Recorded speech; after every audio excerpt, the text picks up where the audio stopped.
मूर्खपति। एक गांव में एक निर्धन किसान अपनी पत्नी के साथ रहता था। उसकी गरीब हालत देखकर गांव के लोगों ने सोचा कि थोड़ा चंदा इकट्ठा करके क्यों न इसे कुछ काम दे दिया जाए। गांव के मुखिया की देखरेख में चंदा इकट्ठा किया गया तथा उसको एक घोड़ा तांगा दिलवा दिया गया। किसान उससे सवारी ढोता और इस प्रकार अपना गुजारा चलाने लगा। एक दिन सुबह जब किसान शहर से गांव की तरफ लौट रहा था तो उसे दो सवारियां मिली। उनमें से एक सरकारी विभाग में अमीन व दूसरा उनका चपरासी था। उन्होंने किसान से पूछा, क्या तुम्हारा तांगा खाली है? अगर खाली है तो गांव में जाना है, वहां का क्या लोगे? किसान ने कहा कि खाली है और अमीन साहब से वहां के 5 रुपये लूँगा और चपरासी से 2 रुपये। अमीन ने कहा, ऐसा क्यों? इस पर किसान ने कहा कि चपरासी की आय कम है और आपकी ज़्यादा, इसलिए उससे किराया कम लूँगा और आपसे ज़्यादा। सौदा तय हो गया। सफ़र करीब 10 किलोमीटर का था। दोनों तांगे में बैठ गए और चल दिए। चपरासी काफ़ी बुजुर्ग था। किसान ने चपरासी से कहा कि चपरासी साहब, आप काफ़ी बुजुर्ग हैं, कृपया अपने अनुभव के आधार पर कोई ऐसा किस्सा सुनाए जो जीवन में काम आ जाए। चपरासी ने कहा कि एक अनुभव का 1 रुपया लूँगा। किसान ने कहा, ठीक है, सुनाओ। उसने सोचा कि सफ़र कटेगा और 1 रुपया कम मिलेगा तो कोई बात नहीं, 3 रुपये तो अमीन साहब से फालतू ही लेने हैं। चपरासी ने कहा कि सुनो, अपने मन की या कोई ऐसी बात जिसे आप छिपा कर रखना चाहते हैं उसे कभी भी अपनी पत्नी को मत बताना। किसान ने कहा, आगे? चपरासी ने कहा, बात खत्म हो गई, और सुननी है तो उसका 1 रुपया और लगेगा। किसान ने सोचा, अभी तो अमीन के 2 रुपये और बचे हैं, क्यों न एक बात और सुन ली जाए। उसने कहा, ठीक है, सुनाओ। चपरासी ने कहा कि जिस बात को 4 आदमी कहे उसे मान लेना चाहिए। किसान ने पूछा, आगे? चपरासी ने कहा कि बात खत्म हो गई, अगली बात के लिए अगर 1 रुपया और देने के लिए सहमत हो तो सुनाओ। किसान ने कहा, ठीक है, सुनाओ। चपरासी ने कहा कि मुर्दे को कंधा देना चाहिए व कुछ दूर उसके साथ साथ चलना चाहिए। किसान समझ गया कि चपरासी साहब की बात खत्म हो गई है और अब अगली बात सुननी तो उसे 1 रुपया और लगेगा, जो मूल किराए में से जाएगा। इसके बाद किसान ने और कोई बात सुनने को नहीं कहा। उन दोनों सवारियों को उतारकर किसान अपने घर पहुंचा। अगले दिन किसान सुबह तांगा लेकर शहर पहुंचा। रास्ते में उसने देखा कि भीड़ लगी हुई है। थोड़ा आगे चलकर देखा, वहां पुलिस वाले भी खड़े थे। उसने तुरंत तांगा वापस मोड़ा, क्योंकि वह जानता था कि पुलिस वाले कुछ न कुछ काम बता देंगे और पैसा देंगे भी नहीं। तभी एक पुलिस वाले की नज़र उस पर पड़ी और उसने कहा कि अरे तांगे वाले, इधर सुन, कहाँ जा रहा है? किसान रुक गया और समझ गया कि अब तू फंस गया, शाम तक आज कुछ नहीं कमा पाएगा। पुलिस वाले ने कहा कि इस आदमी का एक्सीडेंट हो गया था, यह मर गया है, इसे पोस्टमार्टम के लिए ले जा, इसे उठाकर टांगे में डाल और मोर्चरी में ले जा। किसान ने कई बहाने बनाए, कहा कि उसे काम से जाना है, लेकिन पुलिस वाले ने उसे डांट दिया कि पहले इसे वहां पहुंचा। वहां पर खड़ी भीड़ में से भी कुछ लोग किसान से कहने लगे कि ले जाओ, कुछ नहीं होगा। किसान को डर था कि पुलिस का मामला है, कहीं उल्टा उसे ही ना फंसा दे। फिर किसान को चपरासी की बात याद आ गई। जब 4 लोग कहे तो बात मान लेनी चाहिए। उसने सोचा कि आज फंस तो गया ही है, क्यों न चपरासी की बातें आजमा ही ली जाए। किसान ने मन को समझाया और मृतक को उठाकर तांगे में डाला और चल दिया। अस्पताल पहुंचकर जब किसान ने उसे नीचे उतारने के लिए उठाया तो मृतक के शरीर से उसके शरीर में कुछ चुभा। किसान ने टटोल कर देखा तो मृतक की अंटी में एक थैली थी जिसमें सोने के सिक्के तथा मोहरे थे। किसान ने उन्हें निकाल लिया, वो अपने घर आ गया। कुछ दिन तक किसान चुपचाप अपना तांगा चलाता रहा। वह गुजारा करता रहा, क्योंकि वह जानता था कि अगर उसने इस धन का इस्तेमाल किया तो लोग उससे चिढ़ने लगेंगे और पीछे पड़ जाएंगे कि उसके पास इतना धन कहाँ से आया। कहाँ तो वह भूख मरता था। उसे यह बात अपनी पत्नी को भी नहीं बताई, क्योंकि चपरासी की बात उसे याद थी। कुछ दिन बाद किसान ने अपनी झोपड़ी की जगह एक पक्का मकान बनवाया और आराम से रहने लगा। उसके पड़ोस में रह रहे मुखिया को उससे जलन होने लगी कि इसका घर मेरे घर से अच्छा बन गया, वो भी इतनी जल्दी, इतनी प्रगति। उसने सोचा कि ये किसान करता क्या है, जरूर कुछ न कुछ गड़बड़ है। उसने सोचा कि पहले पता लगा लेना चाहिए कि मामला क्या है। वह कई दिन तक किसान के पीछे छिप छिप कर जाता रहा। वह पता करने की कोशिश करता रहा, लेकिन पता नहीं चल सका। थक हार कर जब दिन शाम को वह घर लौटा तो सोचने लगा कि कैसे पता चले।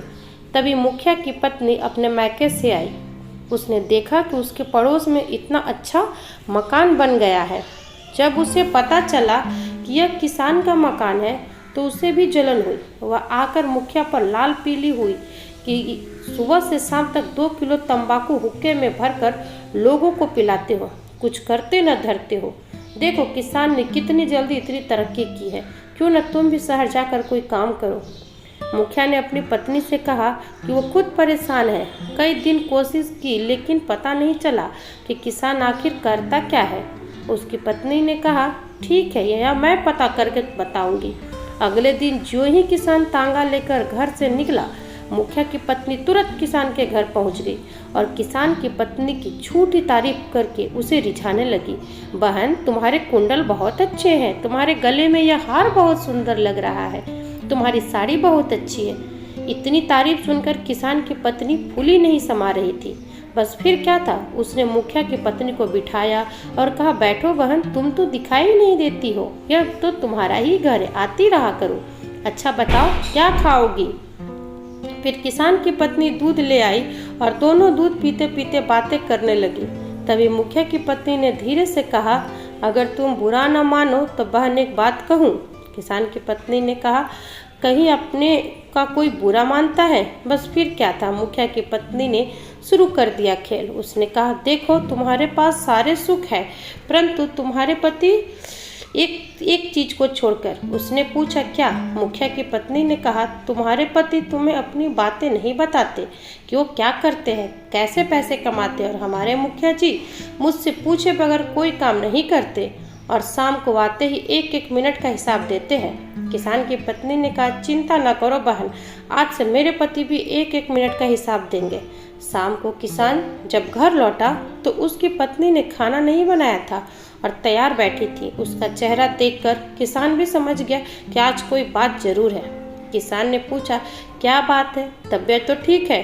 किसान की पत्नी ने कहा, तुम्हारी बला से तुम्हें क्या, तुम मेरी परवाह करते हो।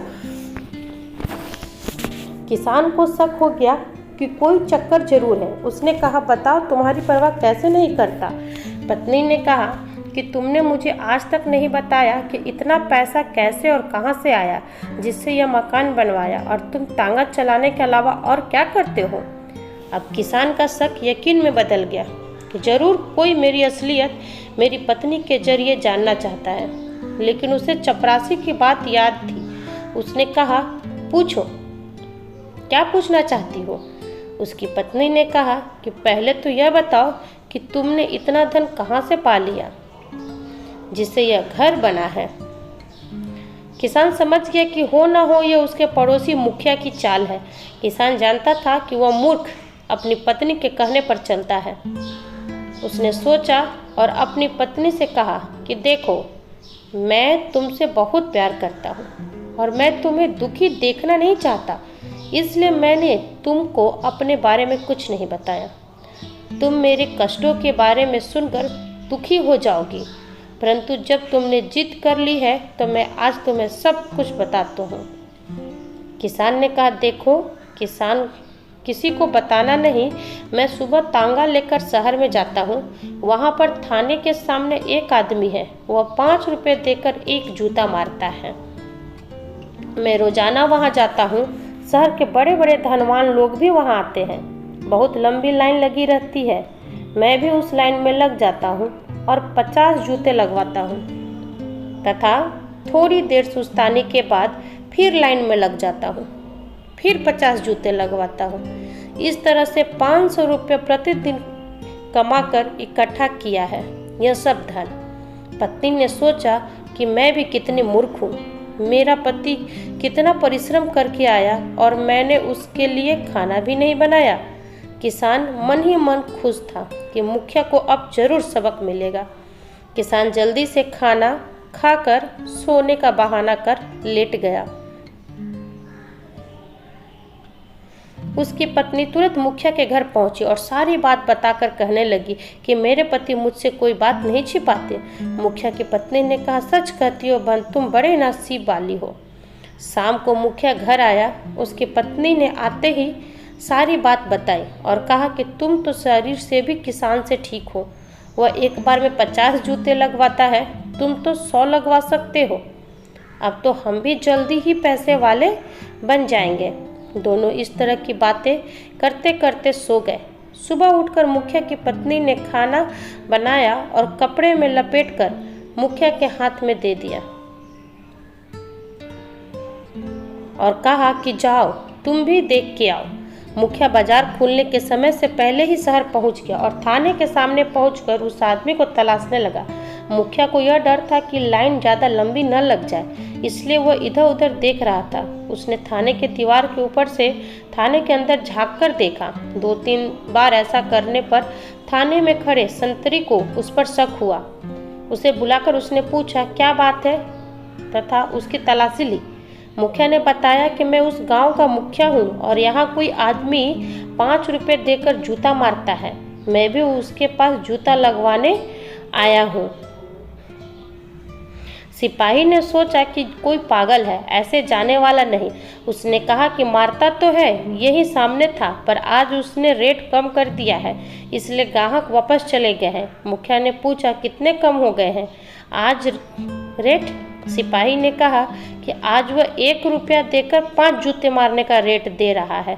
ग्राहक ने कुछ कम थे इसलिए मुझे कह गया है। मुखिया ने सोचा गांव से आने में 2 रुपये तो किराए में लग गए हैं, कम से कम इतने जूते तो लगवा लूं कि किराया वसूल हो जाए। मुखिया ने कहा ठीक है, तो आप 2 रुपये के जूते मार दो। सिपाही ने अपना बड़ा सा बूट निकालकर मुखिया के सिर पर मारा। मुखिया को चक्कर आ गया, लेकिन उसने किराया पूरा करना था। उसने कहा जल्दी जल्दी मार दो। सिपाही ने एक बाद 10 जूते मारे। मुखिया बेहोश होकर गिर गया। सिपाही ने पानी डाला तो वह होश में आया और बोला अब पैसे तो दे दो। सिपाही ने कहा कि वो आदमी कह गया है कि पैसे कल आकर ले जाना। मुखिया गिरता पड़ता अपने घर पहुंचा और अपनी पत्नी को सारी बात बताई। उसकी पत्नी को अकल आई। उसने कहा कि मुखिया जी, हम तो अपने घर पर ऐसे ही ठीक है, हमें धनवान नहीं बनना। फिर वह किसान के घर कभी नहीं गई। तो कैसी लगी आपको यह इंटरेस्टिंग मोरल स्टोरी? आप सभी को अच्छी लगी होगी। हमें उम्मीद है कि यह स्टोरी आप सभी को ज़रूर पसंद आई होगी। स्टोरी पसंद आई है तो एक लाइक ज़रूर करते जाइएगा और एक नई पोस्ट के लिए चैनल को सब्सक्राइब कर लीजिए। वीडियो को अंत तक देखने के लिए बहुत बहुत धन्यवाद दोस्तों।